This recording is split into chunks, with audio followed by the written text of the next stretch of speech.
Hey there. Welcome to this episode of the Celebrate Brave podcast. My name is Nicole Steinbach, the International Bravery Coach and your host. Now, I made a promise.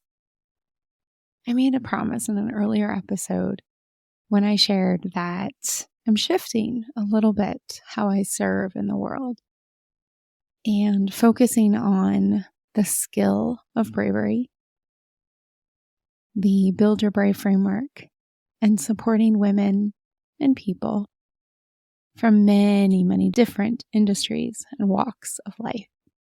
And this episode is part of that promise. I think this episode is going to be pretty raw. It's going to be a little messy. I'm going to ask that you not listen to this with little ears around if your family doesn't love cursing. It's probably going to help. Or difficult topics. I ask that you come with me on a very personal and very present story. I have some boundaries in this story, and I'm sharing it because it's really important to my brave how this podcast can serve you, how I serve my clients past, present, and future.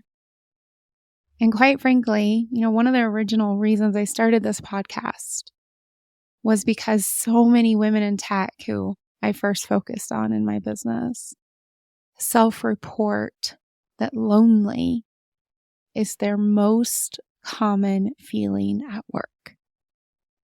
And sharing stories, my guest stories, my clients' stories, sharing stories is the number one way research shows us we can build connection and dismantle loneliness.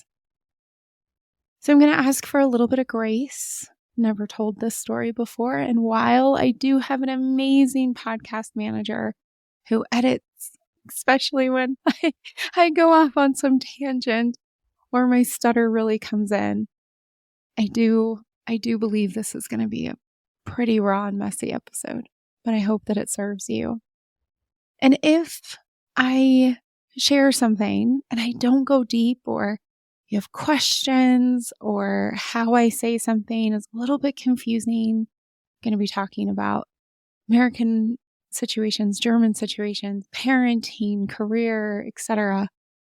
Please pop me an email. Please don't walk away from this unclear or confused, but rather reach out and let's have a quick conversation. Because today I'm going to talk about and share living, being, doing with an autoimmune limitation, a disorder, an icky. So a couple of boundaries, as I stated. Number one, I'm not asking for, and quite frankly, I'm not open to unsolicited coaching or advice, certainly not oils, and definitely not supplements. I want your business to succeed. I am not open to your pitch. Okay, pretty crystals are very welcome because they're pretty.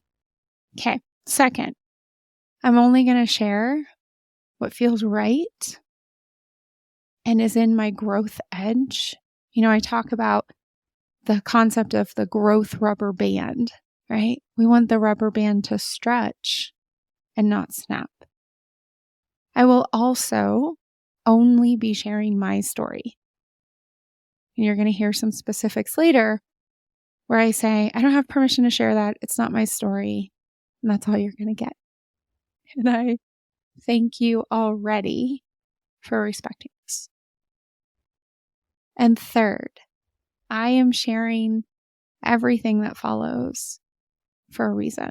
Well, it's actually a couple of reasons. So, and I don't think these are in order of importance, but these are the reasons. This is me building my own brave. I promised in an earlier episode that the Celebrate Brave podcast would have even more of me. And so this is even more of me. This is me in the process of the messiness of being human.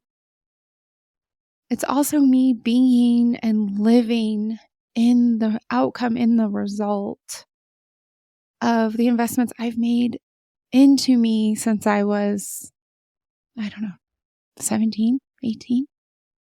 The therapy, the coaching, the relationships, the choices, the growth.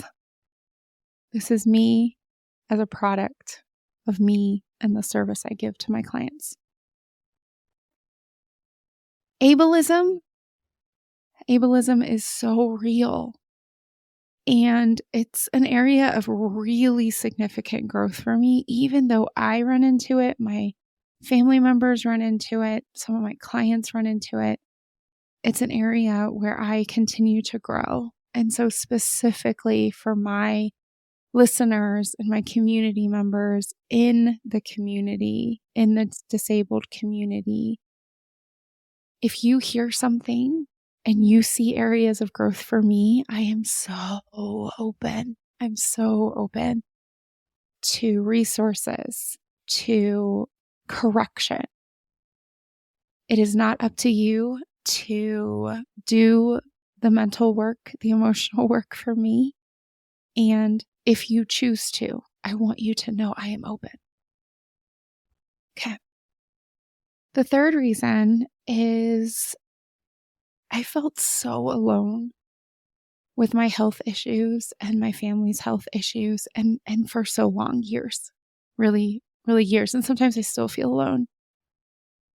So when I bravely share these experiences and these stories, I'm always, what's the word? Befuddled? Yeah, befuddled. I'm truly befuddled in all the best way.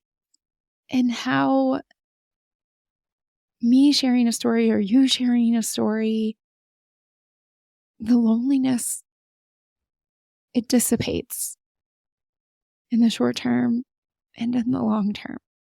And I want that for you. And quite frankly, I want that for me. And the fourth reason is I believe me. I believe all of me. And you are ready to believe you too. All of you. And I want to help with this episode. Okay. Here we go. I've shared on this podcast a few times that I grew up in a situation, a series of situations, financial and emotional limitations, violence, abuse, neglect, blame and shame, a lot of very unhelpful indoctrination, and a lot of grown-ups who were living from wounded childhoods and unwilling, unable, unsupported in a system that didn't want them to heal. I entered treatment for depression around the time, I believe I was 11 or 12. And then for an eating disorder when I was 17, I was actually hospitalized. And I don't start here to shame anyone or blame anyone. I've had a lot of conversations with a lot of people. And, some of those people have apologized. Some of those people have really done their work and some haven't. But it's so important that I start there because trauma, the related hormonal issues, as well as neglect and limited access to healthcare, they have all been shown to correlate with autoimmune challenges, disordered ick later in life. This is across all ethnicities and all races. So knowing that my body was full of cortisol and adrenaline from a very young age is important to the rest of the story. In my 20s, I continued that. I struggled emotionally, and I replicated a lot of my childhood patterns in my intimate relationships, my professional experiences, my friendships, etc. And I also worked like an absolutely insane person. I've shared before on here. I worked crazy hours. And I share this because, again, hormones, again, mistreatment of the body, neglect of the body, but also because I am so proud that I broke so many painful cycles and lessons and stepped away from so much indoctrination really early in life, before children, before marriage, before, really significant life investments. And I'm so proud of that. And it is part of my story. Like, yeah, I am grateful. I am so grateful to previous me. Yes, even the one that worked crazy hours. I also, I broke a lot of the financial insecurities. My family is fine. Y'all, my family is fine. I paid off all my debt. As an American, that's a big deal.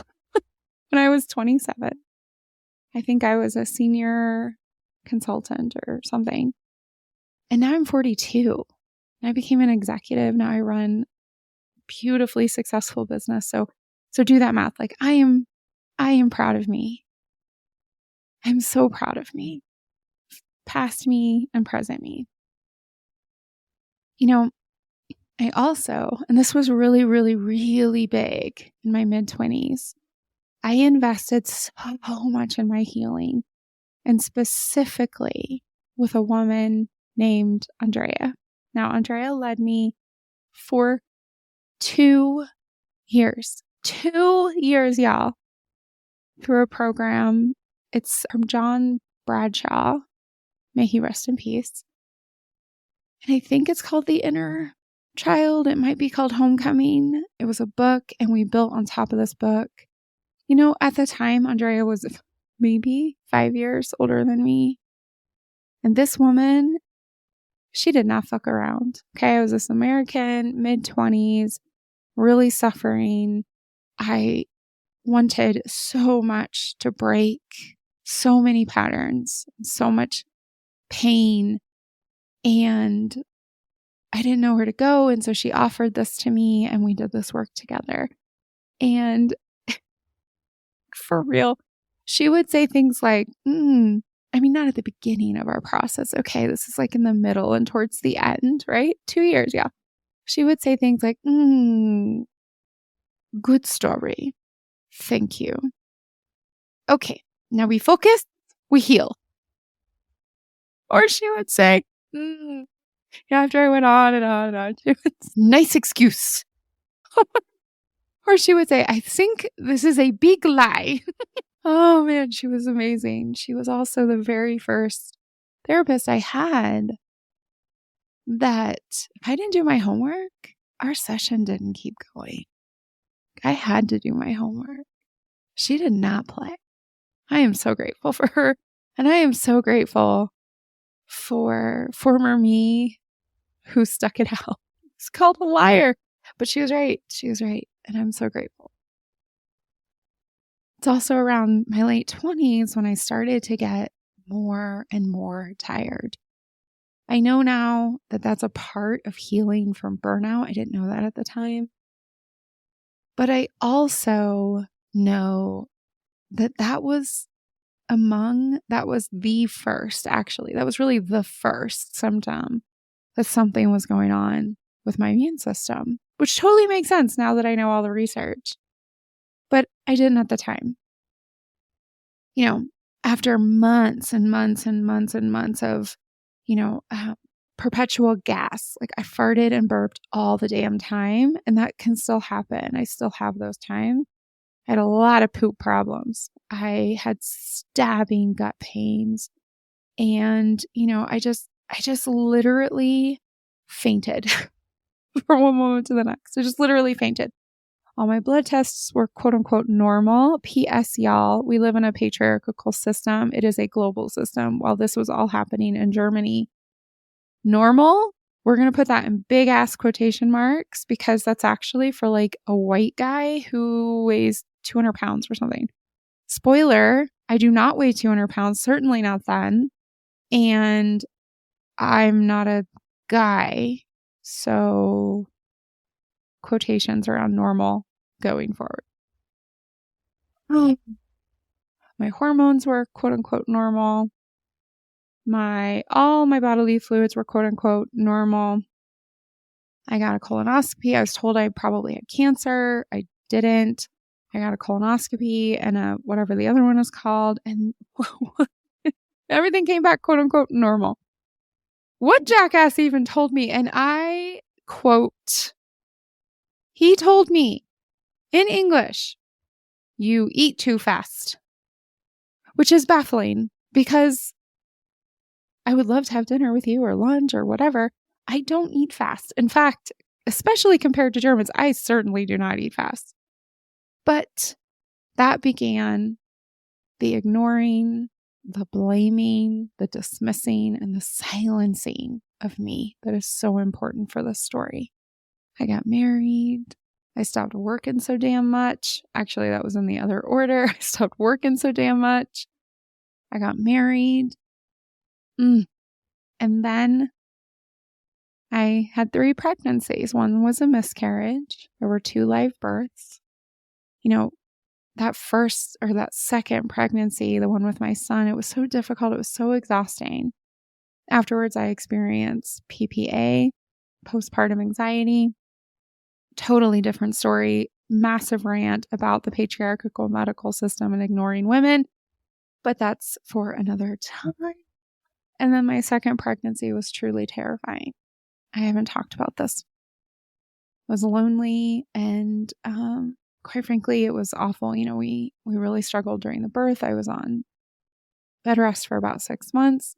They told me my daughter would be disabled, and we both really struggled around the birth. It wasn't clear going into the birthing room if she was going to be born alive. She was, thank God.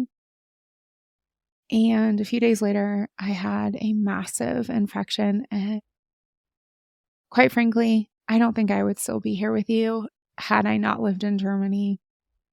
And I certainly, if I lived in the United States at the time, most likely would have lost Matilda.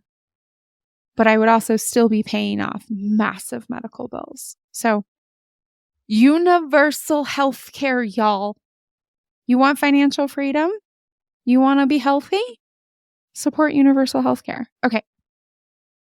After that, I got more and more and more sick. I was exhausted. Literally, I was bone worn. And I was told over and over and over and over and over it was my fault. You're a mom. You have little kids. And you're working too? Sacre bleu. Das kann nicht sein. That can't be a mom who's working. Oh my God. Meanwhile, first of all, I was off for 9 and 10 months respectively with my kiddo. And if my husband was tired, guess what they freaking did? They took him seriously. So patriarchal systems suck. Oh, I promise I'm coming to a point. But this is really important context. Because I was not brave about this. I allowed doctors and nurses and therapists, like physical therapists, occupational therapists, midwives, etc. I allowed them to ignore me and dismiss me and disrespect me and blame me. I hid my truth. I hid that I needed a rest or a nap every single day, even as I was promoted, even as I ran global programs, even as I delivered at an extremely high rate. I hid when I was working sick. I hid that I was getting more and more restricted with my diet, not because of my eating disorder, but because so many foods made me sick. I hid. I was lonely and I was so alone. I knew at some point, because I found it in my journals, I knew these doctors were fucked up. I knew they were bullshitting me. I knew they took my husband more seriously, but I also felt powerless. Wasn't as smart, wasn't as educated, wasn't as real. And quite frankly, while I had done a lot of healing, growing up abused and poor, I also lied to myself a lot. Now, I was much more compassionate. I had higher standards. I had more opportunity. But there were certain things that I kept carrying forward in my heart and in my mindset. Some of this started to switch because since my daughter was born in such a way, she was getting loads and loads of post-birth and even into toddler support. Why? Because her situation showed up in lab tests and on screens. It was quote unquote traceable. It was fact-based. And that's how our systems run, right? We weren't able to vaccinate her for quite some time. It was right when there was a big outbreak. I don't know why people vaccinate your damn kids, people. Vaccinate your damn kids. And if you're not vaccinated, get your ass vaccinated. So we were huddled. Like everyone had to come to us. She was super weak and we couldn't have her vaccinated. Thank God I cried when we could have her vaccinated. And then, oh my God, imagine me during COVID, right? When the vaccines came out. Anyway, so I saw this being taken seriously. Every little symptom was investigated and listened to. The amount of belief this nonverbal creature was met with was astounding to me. And I will be honest, started to open my eyes, but not for me. Not for me. Because as she grew in health and as she grew in ability and as she strengthened, then my son started to show signs of issues. Now, I do not have his permission to share anything else, and so I'm not going to. You just need to know he started showing signs. And a moment happened with me. I have an earlier podcast about self-concept changing in a moment. And we had this situation. It didn't show up in oxygen tests or blood tests or ultrasounds or stool tests or anything. And the doctor started blaming him, a 3-year-old. And they started blaming me, his parent, his mother, excuse me, that's important.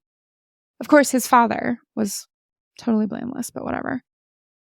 And I do not remember exactly what this one doctor said, but I remember I told him in English, we had been speaking in German, and I told him that's bullshit. He is 3 years old. We will not be coming back here. And now I look back on that and I'm like, oh, I had a moment of self-concept. And I followed what I now call my Build Your Brave framework. I got really clear. Oh my God. I couldn't put it into words, but I had the feelings. And I will tell you, my soul demanded respect and honor and belief and seriousness for my son. You can hear it in my voice today, and it's been 7 years. Whew. I suddenly became the mother who was unbound, who was free of all that indoctrination, because I will be damned if you treat my son that way. And I went into momentum like ain't nobody gone into momentum ever before, except for every other mother who stood up for their kid. I cannot tell you how many doctors, schools, and friends, and all the rest where I didn't play no more. I became like Andrea. I did not freaking play. I drove hundreds and hundreds of kilometers to get treatment, to get clarity, to get support. I asked everyone and anyone. And when I mean anyone, I mean fucking anyone who fucked around with us with blame or shame found out really quickly they had zero access to us, to me, to him, or just zero access around that entire topic. And that remains true to this day. And in this whole process, I stepped into a new concept of accountability.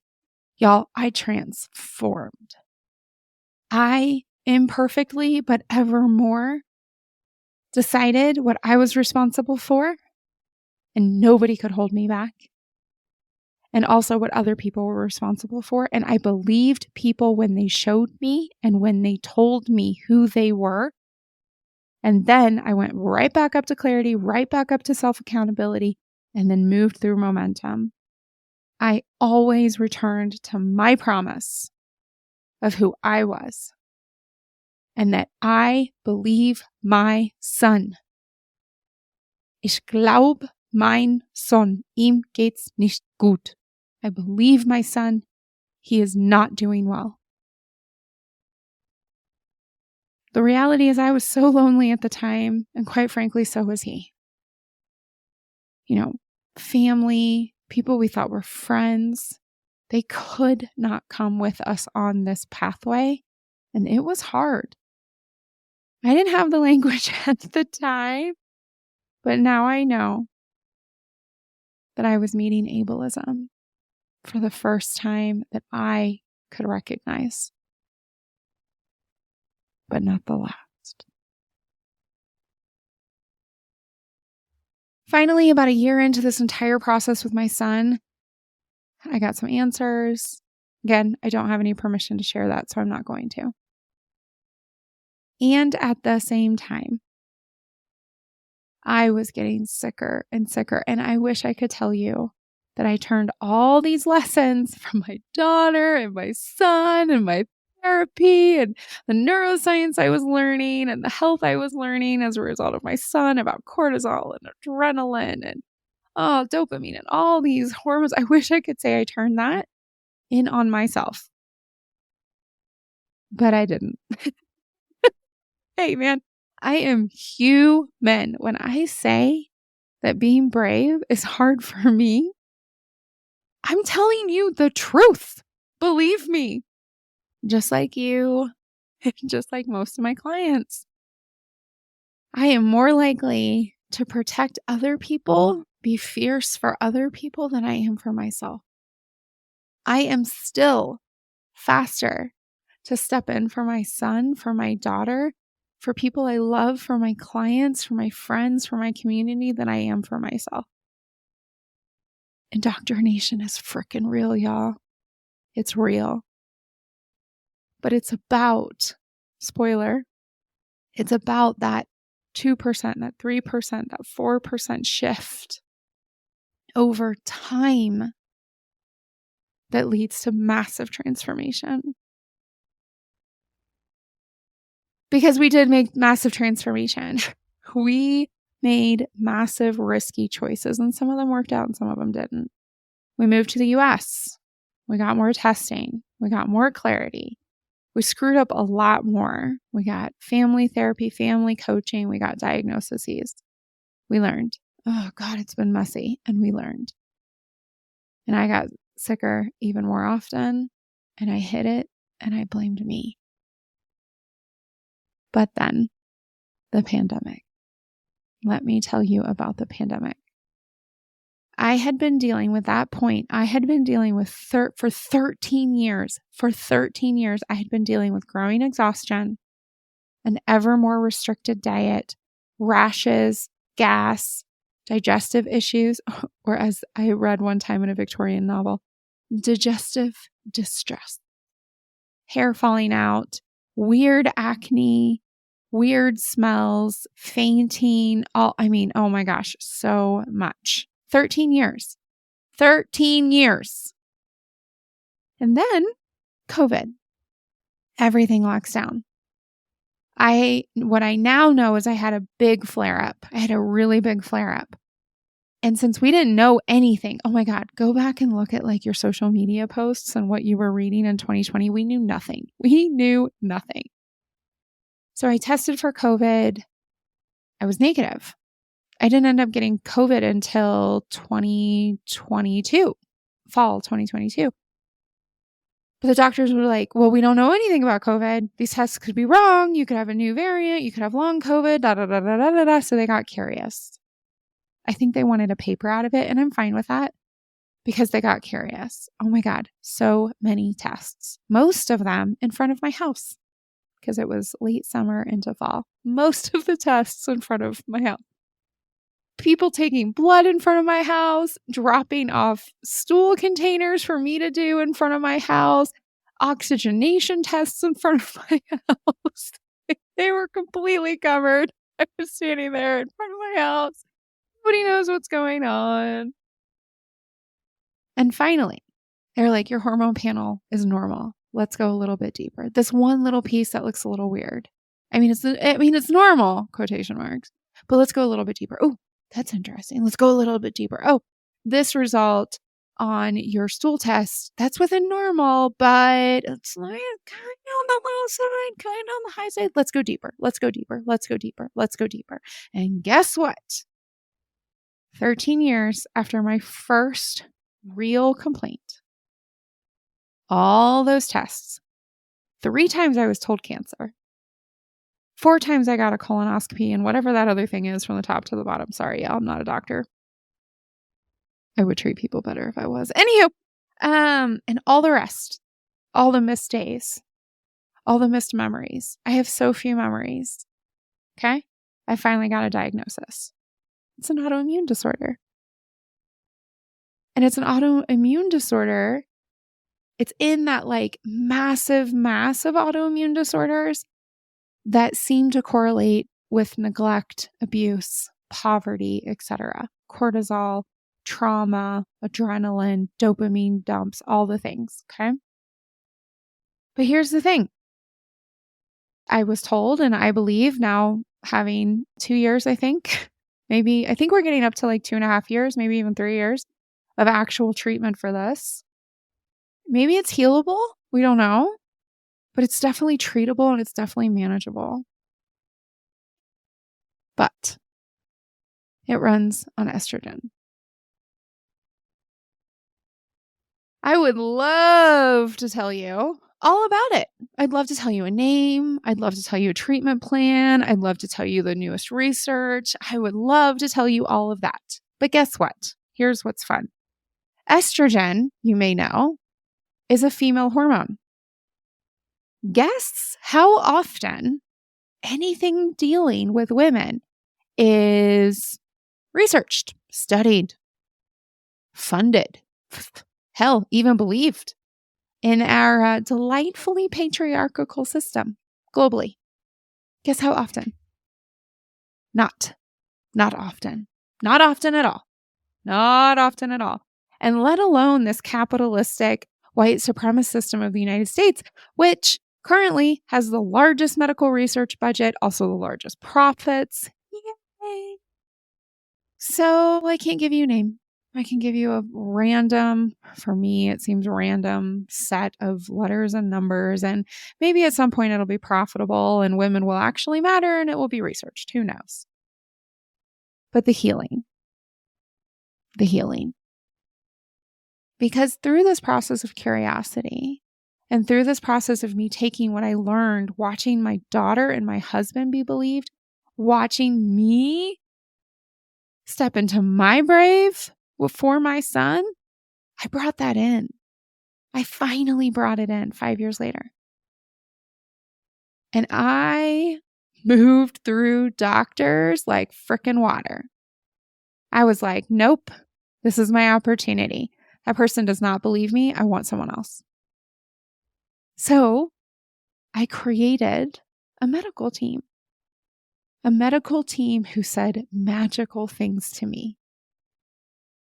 And I am going to cry.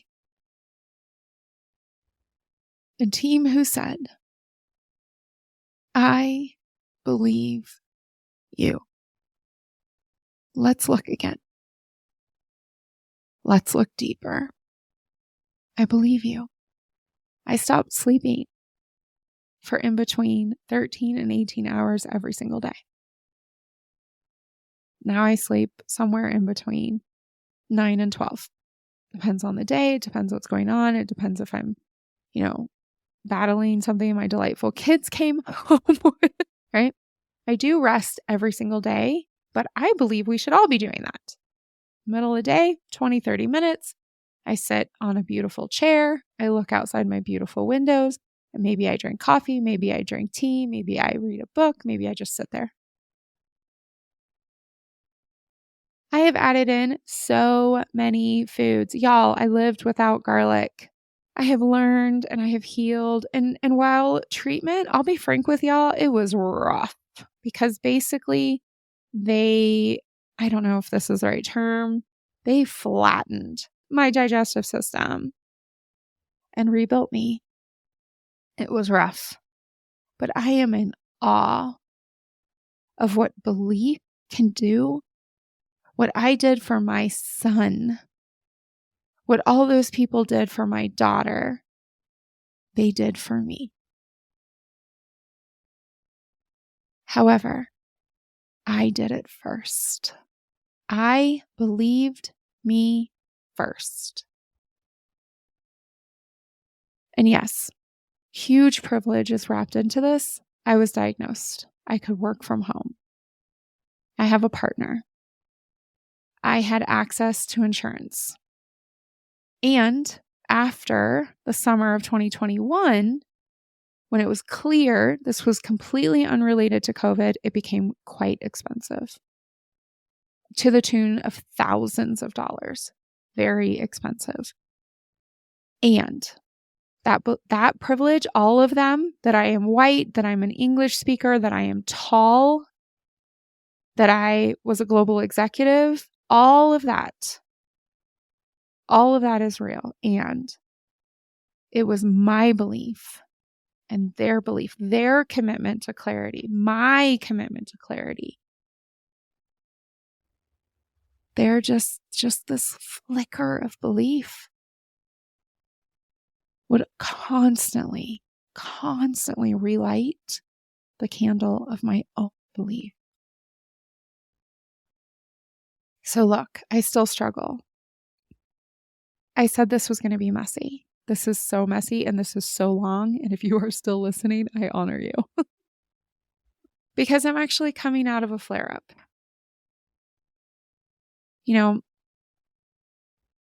I get frustrated. Sometimes I miss the signs. I'm also going through perimenopause. Guess what else is not researched? There was just this huge, this is in 2023, early 2023. There was this huge article in the New York Times about how we've been lying to about perimenopause.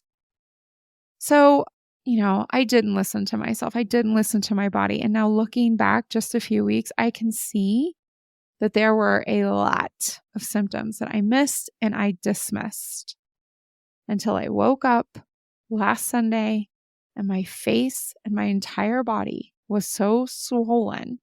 I could not get my bra on. I could not get socks on. My digestive system was whacked and I had to go to urgent care. They gave me medicine that my body didn't respond to well. I got even sicker, even more swollen. I had to go to, it was a whole process. There were weeks of growing signs of a flare-up because this is maybe it's healable. We don't know. See lack of research, see patriarchy, see capitalism, see white supremacy, right? But it is manageable. So yes, I made a series of mistakes. And I don't love that. But I also made even bigger, even bolder, even more beautiful, and even braver series of choices for me. Because I believe me and I know how to build my brave. It's a process. It's a long process sometimes. And that's brave. Because honestly, besides parenting, which is, oh my God, the bravest thing I've ever done, this area, loving on me as I am, all of me, believing all of me, this is the area of my life where I use the most bravery, where I most often go into my own workbook. Y'all, for real, I go into my own workbook and I do the exercises around self-concept, around building a plan, around making decisions, clarity, momentum, accountability. Because this is my health, this is my body, this is my experience.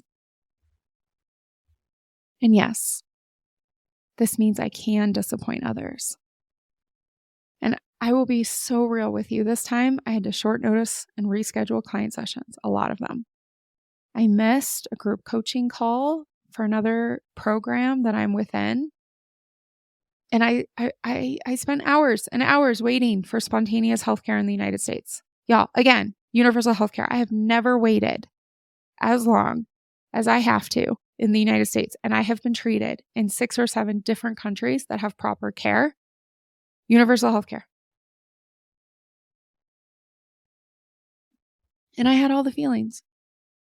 I had guilt for being, quote, unreliable. You know, what healthy, ableist, white, capitalist, patriarchal systems call reliable. I was so annoyed at my body systems. I was so annoyed. And I went through massive, massive fear. It actually, this whole thing triggered a trauma flashback. Like, this shit's real. And yes, I may have disappointed others, but I'll tell you something. I did not disappoint myself. Am I going to put in more business systems so that my people are always served? Because this will happen. I have an autoimmune disorder. I have an autoimmune disorder that runs over estrogen. It is not studied. And I am also going through perimenopause. I have a family. This will happen. Life happens. Health happens. I'm going to put more systems in place for my business. I've hired a person who's going to help me do that. You know, last year, I extended all my clients 1 month for free because that felt like the right thing to do. I canceled a small group session where I was being asked to educate and I returned the payment. They were pissed. They were pissed. Pissed. It's okay. I didn't disappoint myself. I was brave. I chose me. I believe me. I missed all of the start of the school year this year because I had COVID and I needed 3 weeks. So I missed everything. And just this year, I've had to cancel 2 weeks of sessions because first my kids brought home a nasty digestive system. Oh my God, it was gross. Which, hey, I have a hormonal disorder. Guess what? My system gets messed up. My system gets bloody messed up. And then this time, because I had a full-on flare-up that needed steroids and urgent treatment and emergency treatment and all the things. Oh my God, steroids for real. For real. Ugh. But you know what?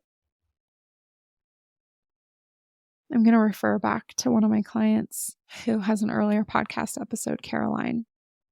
And she brought in the quote from Brene Brown, belong to yourself first. Because while I was short notice canceling my clients, here are the messages I got. This is every single message more complicated than please get well to date. I'm bummed, but I want the best version of you. I'll send you a voicemail to keep working on this topic.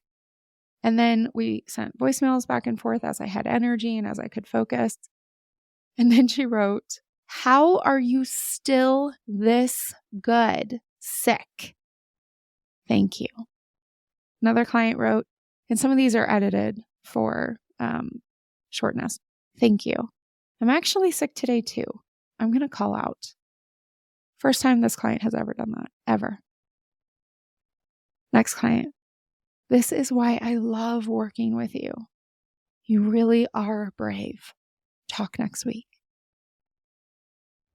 And when I shared about this on social, because I am working on my brave. I got so many thank yous, and I needed to read this, and I'm sending you love, and I can see you leading a whole new generation of leaders who bring humanity to work and change how business is done. This is my biggest issue. How can we talk? And then I got so many private messages. I'm hiding too. I'm actually working sick today. I don't know why our medical system is so awful. I needed this reminder. I have to love my system a little bit more. As I was reading this, wrote one person, I realized it's time for me to leave. It's time for me to find a place that I fit, that can work with me. That one was hard to edit down. It was a really long message, but you get the point. And of course, I have had people get angry at me. Oh my God. 2 clients in the last 2 years, 2 clients have canceled and told me that I was unreliable. 2. Like full on. Wrote me or told me very specifically what was wrong with me taking care of myself. And that's okay. Everybody is on their own path. But I am grateful for them. I believe the universe gives us opportunities. I don't believe the universe challenges people. I just don't. Doesn't serve me to believe that. I believe the universe gives us opportunities to confirm our beliefs.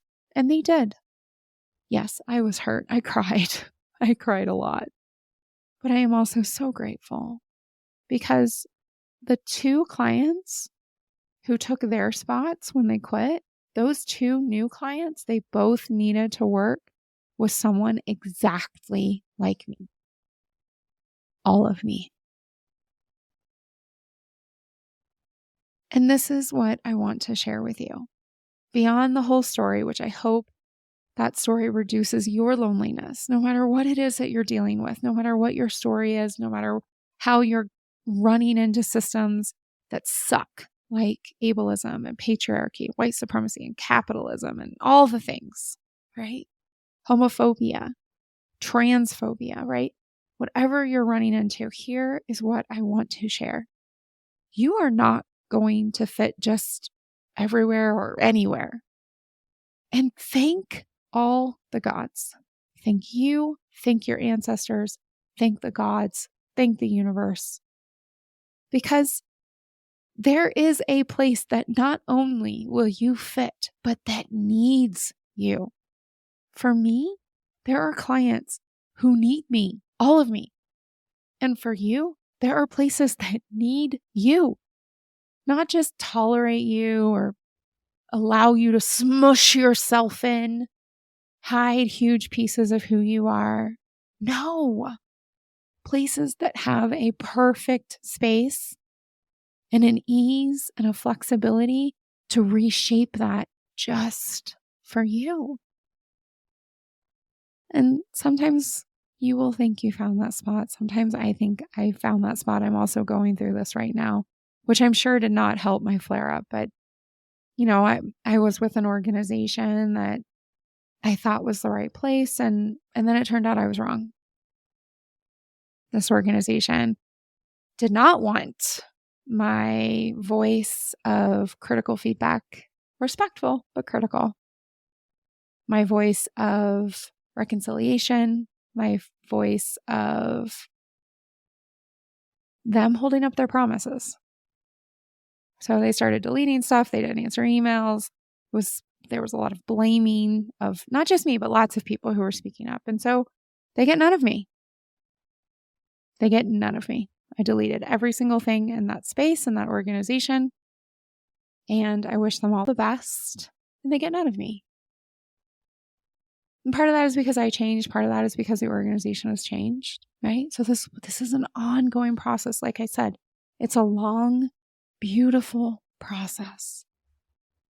And it does hurt for a time, but it's a growth hurt, a learning hurt. You know, in the book, My Grandmother's Hands by Resmaa Menakem,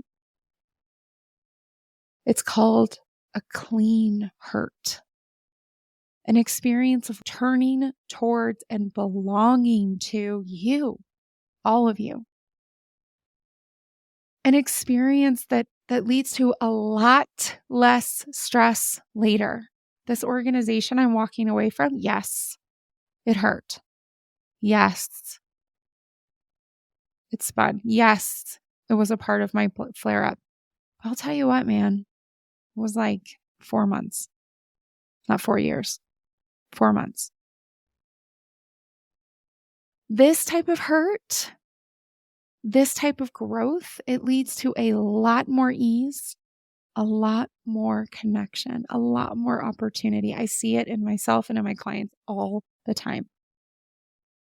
A lot more, quote unquote, right or better for you. It's a lot more self-love. It's a lot more self-acceptance for you and for others. It's a lot more self-love and then love for others. In short, it's a lot more brave.